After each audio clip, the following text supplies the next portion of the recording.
एक और बहुत बड़ा मुआहदा हो गया है इंडिया और सऊदी अरेबिया के दरमियान। गाइस, सऊदी अरेबिया इंडिया को तकरीबन 3% डिस्काउंट के अंदर ऑयल प्रोवाइड करेगा, लेकिन अगर मैं पाकिस्तान की बात करूं तो पाकिस्तान को उसी रेट पर ऑयल देता है सऊदी अरेबिया, जो कि वर्ल्ड वाइड को फरोख करता है। क्या वजूहत है? इस्लामिक कंट्री होने के बाद भी पाकिस्तान पर कोई रहम का हाथ नहीं, कोई रहम की नज़र नहीं। सिर्फ और सिर्फ पाकिस्तान की इस टाइम क्राइसिस चल रही है गाइस, पूरी दुनिया ने पाकिस्तान को बैक हैंड पर कर दिया हुआ है। लेकिन अगर मैं बात करूं दूसरी तरफ, अगर यूएई जैसी कंट्रीज, अगर मैं दुबई की बात करूं तो दुबई भी इंडिया को ज़्यादा प्रेफर करते हैं। इंडिया में उस कंपनी में उसने $10 बिलियन इन्वेस्ट किया हुआ है। पाकिस्तान की टोटल इकोनॉमी $8 बिलियन पे खड़ी है और वो भी प्राइवेट रिजर्व है। ठीक है, इंडिया की इकोनॉमी $800 बिलियन पे खड़ी है। पाकिस्तान की एलसी 6 मंथ्स पे खुलती है ऑयल की, इंडिया 3 मंथ्स पे एलसी खोलता है। यहाँ पे 6 मंथ का क्रेडिट है, वहाँ पे 3 मंथ्स का क्रेडिट है। तो आप प्राइस से फ़र्क कर ले, पाकिस्तान को अभी भी सस्ता मिलता है क्योंकि credit involves price. 80% reserve army को जाता है, क्यों? इंडिया से सेव रहने के लिए। अरब का तेल इतना ज़्यादा पूरी दुनिया में बढ़ जाता था। पहले चाइना इनका बहुत बड़ा कस्टमर था। चाइना को तेल बेचने से अमेरिका ने बहुत ज़्यादा पाबंदियां लगा दी और चाइना भी शिफ्ट हो गया, चाइना को भी सस्ता तेल मिलने लगा। इसी सब चक्करों में एक तरफ ईरान और एक तरफ इधर सऊदी अरेबिया। ईरान से सबको पता है भारत बड़ी मात्रा में तेल खरीदता था। अब पूरे पूरे अरब वर्ल्ड में आप देखो, जितने भी झगड़े होते थे हमने देखे हैं, सबको यही दो देश लीड करते थे। एक अपना ईरान जो शिया ग्रुप को लीड करता था, एक सऊदी जो सुन्नी ग्रुप को लीड करता था। अब दोनों को इतनी ज़्यादा समस्या आ गई है, दोनों का ही तेल नहीं बिक रहा। उधर ईरान ने ऐलान कर दिया कि हम सऊदी अरेबिया के खिलाफ जंग का ऐलान करते हैं, हम तो जिहाद का ऐलान करते हैं। ईरान की तरफ से हो गया ताकि उनको अपने यहाँ माहौल ठीक कर सके। अब इनको जंग भी लड़ने की नौबत आ सकती है। इनको अपने जो बड़े बड़े प्रोजेक्ट्स हैं वहाँ भी पैसा फंसा दिया है। अब यदि तेल नहीं बिकता है तो बड़े ही सीरियस कैश क्रंच में आ जाएगा सऊदी अरेबिया।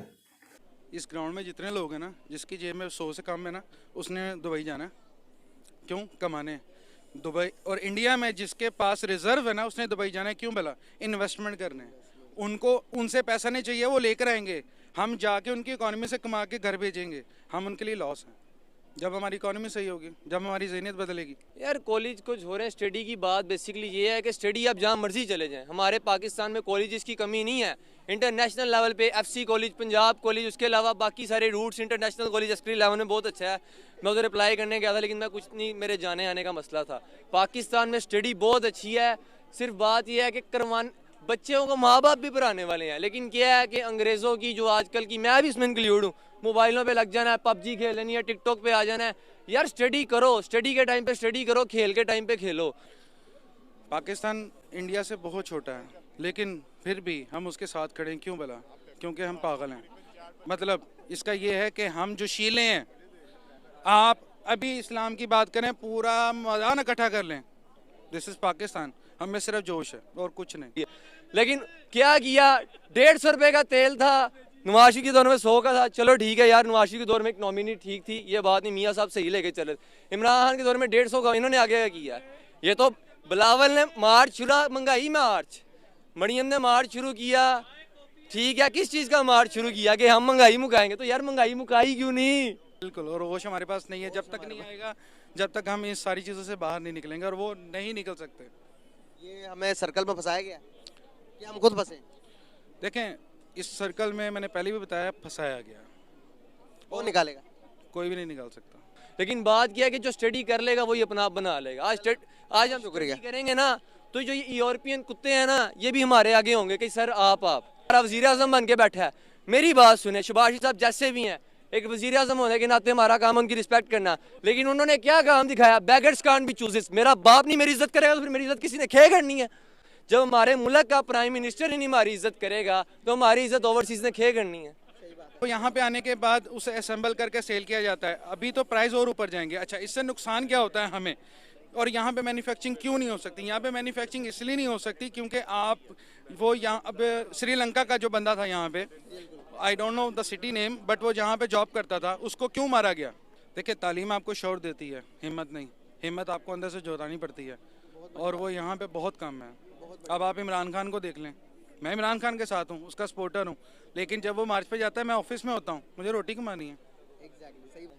वो तेल हमें महंगा देते हैं, इंडिया को सस्ता देता है। बेसिकली बात ये है कि इंडिया और पाकिस्तान की जो इंडिया का वज़ीर आज़म अब कई सालों से देख रहे हैं, 10 साल होने लगे हैं शायद।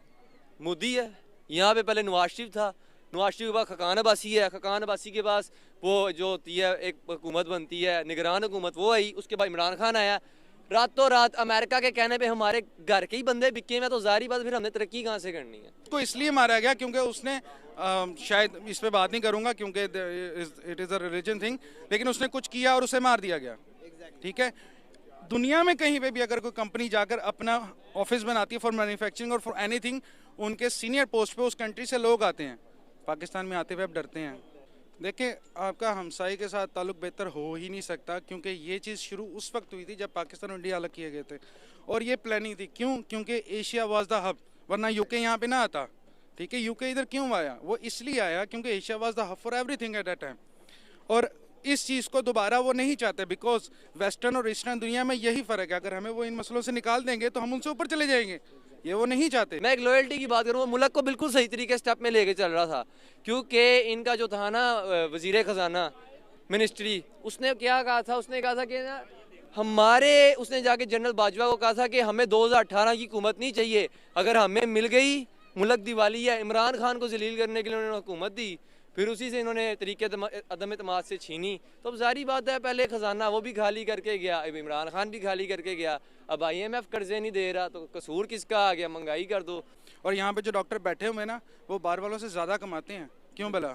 क्योंकि डॉक्टर अगर आपको एक दवाई ठीक करने के लिए देगा ना, 4 इसलिए देगा क्योंकि उस फार्मास्यूटिकल कंपनी ने उसे 2 ओवर देना। देखिए, पाकिस्तान में सिर्फ असेंबली इस तरह से है कि पूरा हाथी बाहर से आना है, ठीक है, और उसकी यहाँ पे आके सिर्फ दुम को शेव करके सेल कर देना है। जब आप बाहर से कोई भी चीज़ इंपोर्ट करते हैं ना, आपकी गवर्नमेंट उस पर टैक्स चार्ज करती है, विच इज़ फ्रॉम 63% टू 310%। ठीक है, डिपेंडिंग ऑन द पार्ट्स के वो पार्ट्स कौन सा है, वो इंजन है कि वो चेसी का पार्ट है। बात ये नहीं है, हमारे पाकिस्तान में नॉलेज है, स्टडी का स्कोप है, लेकिन बात क्या है कि हम लोग इधर आके क्या करते हैं, मैं हूँगा ना यार, ये कुर्सी की लालच है, वज़ीर आज़म की कुर्सी है, मुझे रातों रात चाहिए, मुल्क तबाह हो जाए, कौम तबाह हो जाए, सिर्फ अपनी ज़ात का सोचना है। जिस दिन हम अपनी पब्लिक का, अपने बच्चों का, अपनी जनरेशन का सोचने लग जाएंगे ना, उस दिन हम ग्रो करना शुरू कर देंगे। बात यह है कि इमरान खान जिस टाइम था, उसने कोरोना में, हालांकि इंटरनेशनल लेवल पे क्या, मैं ये नहीं कि इमरान खान का सपोर्टर होने के नाते बात कर रहा हूँ, कि एक अंग्रेज से ना पाकिस्तान आकर जो यहाँ पे जनरल था, उसने पूछा कि तुम यहाँ की हुकूमत कैसे संभालते हो। उसने पता क्या, उसने कबूतर पकड़ा, कबूतर के सारे पर उतार दिए और उसके बाद उसे खाना दे दिया, और उसने बड़े शौक से खाना खाया। कहता दे आर एशियंस। यार पिसता ना गरीब बंदा ना अमीर बंदा, आपके जैसा मेरे जैसा सफ़ेद पोस्ट बंदा पिस जाता है। जिस दिन हम अपनी पब्लिक का, अपनी यूथ का सोचने लग जाएंगे, ठीक है, हमारी गवर्नमेंट सोचने लग जाएगी, ठीक है, जो हाई लेवल पे बंदे बैठे हुए हैं, हमारे जैसे ही बैठे हैं, उनके साथ भी 2 हाथ लगे, हमारे साथ भी 2 हाथ लगे। ये नहीं कि उनके साथ कोई 4 हाथ लगे हैं, अल्लाह ने उनको कोई स्पेशलिटी दी हुई जो अर्श से उतर के आए हैं, ऐसी कोई बात नहीं है। अरेबिया या चाइना जैसे जो देश रहते हैं, इनके संग में समस्या क्या हुई, ये सब लिक्विडिटी की बहुत ही भारी समस्या से हमेशा जूझते रहे, बल्कि हमेशा नहीं जूझते रहे, इधर कोविड के बाद से अचानक से इनके ऊपर पहाड़ टूट पड़ा लिक्विडिटी का। अब पहले क्या था, इनके पास में पैसा तो सीधी सी बात है, सबको पता है बहुत था, और अभी भी पैसा बहुत है, पैसे की कमी नहीं, मगर पैसा फंसा गलत जगहों पर है। लिक्विडिटी का मतलब ये है कि अगर आपके पास में करोड़ों के आप मालिक हो, लेकिन अगर आपके पास में आज सब्जी खरीदने के पैसे नहीं है, तो आपकी लिक्विडिटी खराब है।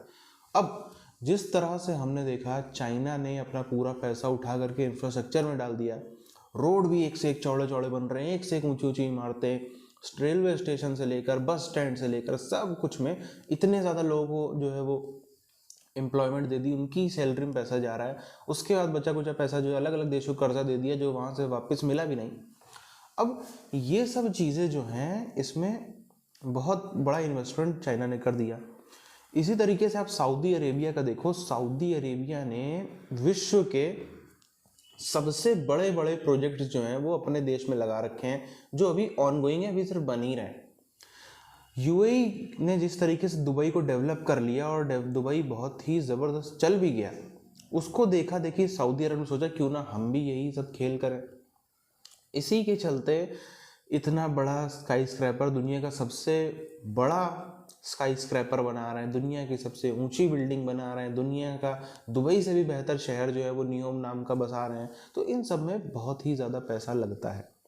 अब वो पैसा तो लग रहा है, उसका तो रिजल्ट चलो होगा, चलेगा नहीं चलेगा वो तो समय बताएगा, मगर बड़ी बात यह है कि बहुत बड़ा इन्वेस्टमेंट उसमें हो गया।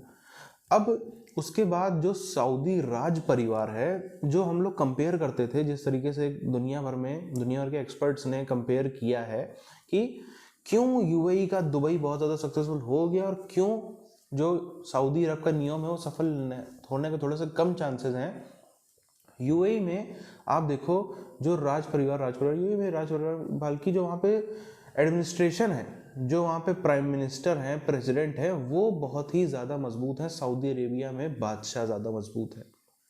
आपने बल्कि सऊदी अरेबिया के, चलो अभी तो प्राइम मिनिस्टर वही मोहम्मद बिन सलमान साहब वो प्राइम मिनिस्टर भी अब हो गए हैं, वरना इसके पहले वाले प्राइम मिनिस्टर का नाम अमूमन किसी को नहीं पता होगा। सऊदी को अगर गूगल ना करे तो नहीं पता होगा। इसी तरह से सऊदी राज परिवार दुनिया में सबसे बड़ा अय्याशी करने वाले परिवार, इतने इनके खर्चे हैं, एक से एक महंगे महंगे। इनको दुनिया की सबसे महंगी बोट भी लेनी है, इनको एक से खतरनाक जितनी दुनिया में महंगी चीज़ें हैं, लग्जरी है, वो सब इनको ओन करना है।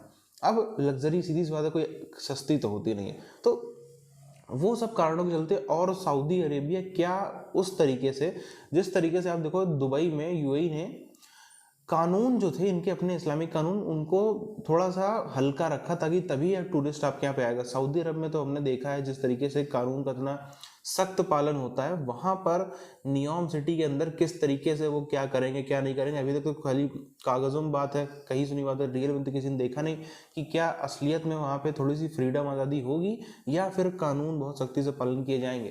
तो ये सब कारण है कि सऊदी अरेबिया मजबूर है कि भले ही सस्ता ले लो पर हमसे तेल ले लो।